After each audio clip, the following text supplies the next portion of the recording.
बैठक की है। देखिए, नियमित हमारी बैठकें विकास कार्यों को लेके, अन्य विषयों को लेके वो होती रहती है। कभी वो अधिकारीगणों के साथ होती है, अलग-अलग विभागों के साथ होती है, वो जिले में भी होती है, चंडीगढ़ भी होती है और वो सब डिवीज़न लेवल पे भी होती है। इसी कड़ी में हम जनप्रतिनिधियों के साथ भी लगातार चर्चा करते हैं, क्योंकि जब हमारा पंचायती राज और जो तीसरी सरकार जो हमारी जो पंचायतों की है, जितने भी ग्रामीण विकास के काम हैं, वो पंचायतों के माध्यम से होते हैं और उससे संबंधित बहुत सारे विषय ऐसे हैं जिसमें विभाग के साथ तालमेल, अधिकारी गणों का सहयोग, जनप्रतिनिधियों का सहयोग, उन सभी विषयों को लेकर आज मैंने घरोंडा विधानसभा के सभी सरपंच साथियों के साथ बैठक की है और उसमें अन्य सभी विषयों के साथ साथ विशेष रूप से कुछ विषय हमने आज चर्चा की है, जिसमें कि बरसात का मौसम क्योंकि आने वाला है, फसल कटाई का अभी समय चला हुआ है और बरसात से पहले का जो ये समय होता है, ये सभी तालाबों की सफाई का ये समय होता है, ताकि इसमें पानी निकाल के और उसकी डी-स्लशिंग जो है, उसकी गाद निकालना, उसकी कैपेसिटी बढ़ाना, वो सारा काम अभी होता है। तो वो मैंने सभी सरपंच साथियों के साथ और प्रशासन के साथ, अधिकारियों के साथ चर्चा की है। उसके साथ-साथ गाँव की स्वच्छता की ओर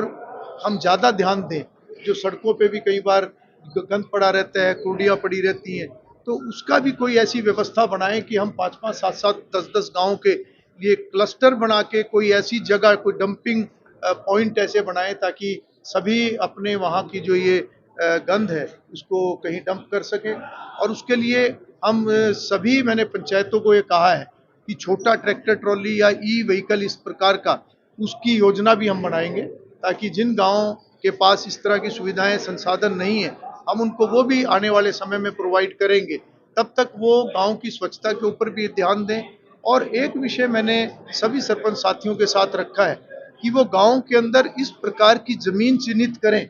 जहाँ पर हम महिला चौपाल बना सकें, जिसमें सेल्फ हेल्प ग्रुप की हमारी बहनें जो हैं, वो अपनी बैठकें भी कर सकें और सेल्फ हेल्प ग्रुप के माध्यम से जो समाज के अंदर एक आर्थिक रूप से महिला सशक्तिकरण और एक आर्थिक रूप से परिवार मजबूत होते हैं, उस विषय को हमें आगे बढ़ाना है। माननीय प्रधानमंत्री जी की ये सोच है और माननीय मुख्यमंत्री जी इस विषय को बहुत आगे गंभीरता से बढ़ा रहे हैं। तो उस विषय पर मैंने जो चर्चा की है कि ऐसा स्थान वो चिन्हित करें जिसमें नीचे हम महिला चौपाल बना सकें और ऊपर लाइब्रेरी बना सकें ताकि महिलाएं भी अपना काम करें और एक अच्छे वातावरण में बच्चे भी अपनी पढ़ाई कर सकें। तो इस प्रकार का कार्य जो है संबंधित सभी सरपंच साथी और सभी अधिकारीगण मिलकर इसके ऊपर मैपिंग करने का काम करेंगे, जमीन चिन्हित करने का काम करेंगे और साथ ही साथ हमारे युवाओं को खेलने का एक सही जो है वो मौका मिले। तो उस नाते से भी मैंने सभी पंचायतों से ये अपील की है कि जहाँ-जहाँ जिस पंचायत के पास ज़मीन उपलब्ध है,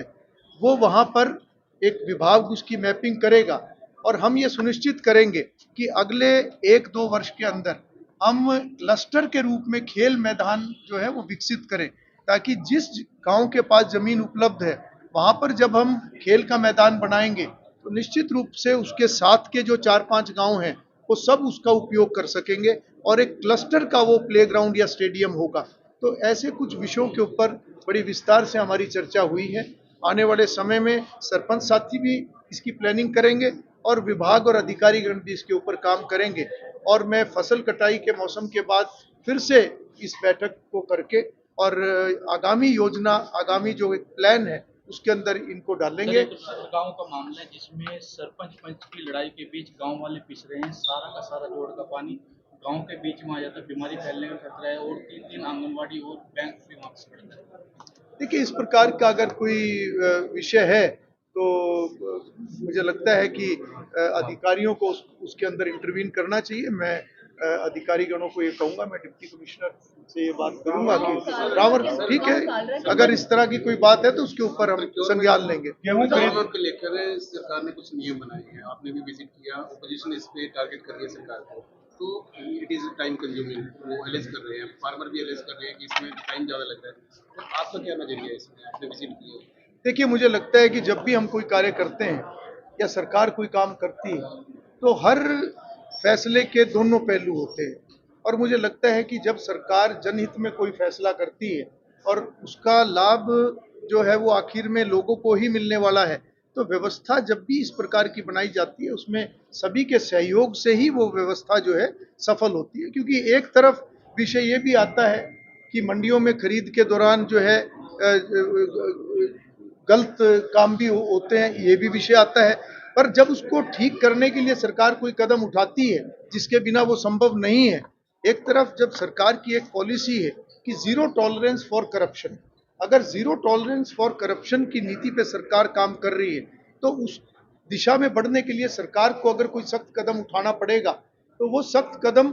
अधिकारियों के लिए भी होगा और उसमें व्यवस्था बनाने में कुछ दिक्कतें किसान भाइयों को भी आएंगी। मैं खुद एक किसान हूँ और जब भी व्यवस्था नहीं बनती है तो निश्चित रूप से शुरू में थोड़ी दिक्कत होती है, परंतु उसमें मुझे लगता है कि किसी को भी जो है परेशान होने की जरूरत नहीं है। सरकार की एक क्लियर मंशा है कि जो किसान का पैसा है वो किसान की जेब में जाए, जो व्यापारी के लिए स्कीम है उसका लाभ व्यापारी को मिले, जो मजदूर के लिए गरीब आदमी के लिए स्कीम है उसका पूरा लाभ गरीब आदमी को मिले। तो इसके लिए बहुत सी एक ट्रांसपेरेंट सिस्टम पिछले 10 सालों में बना है, बहुत सी ऑनलाइन पॉलिसीज, ऑनलाइन व्यवस्था के माध्यम से बहुत व्यवस्थाएं मजबूत हुई हैं। मैं सर्व समाज से सभी से ये अपील करूंगा कि कभी भी व्यवस्था सुधार के लिए कोई कदम उठाया जाए तो उसमें हम मिलकर सहयोग करें। निश्चित रूप से वो बदलाव लोगों के हित में है, किसानों के हित में है और समाज के हर वर्ग के हित में। किसान वहाँ हिसार में धरने पर बैठ के उनका कहना है कि जैसा हमारा रजिस्ट्रेशन हो चुका है, पोर्टल हो चुका है, उसके बाद ऐसी व्यवस्था नहीं। देखिए, लोकल लेवल पे इस प्रकार की कुछ दिक्कतें आती हैं, परंतु मैं ये बात जरूर कहूंगा कि अधिकारीगण भी पूरे तरीके से मुस्तैद हैं और कहीं व्यवस्था बदलाव के अंदर जहां भी दिक्कत आती है तो उसका विकल्प भी साथ के साथ सरकार ने रखा हुआ है। मैं पुनः अपील करूंगा कि समाधान की तरफ हम बढ़े। सड़कों के हालात इतने खराब है, सीएम रैंक में 2 अधिकारी मैं अपना पूछूं यार।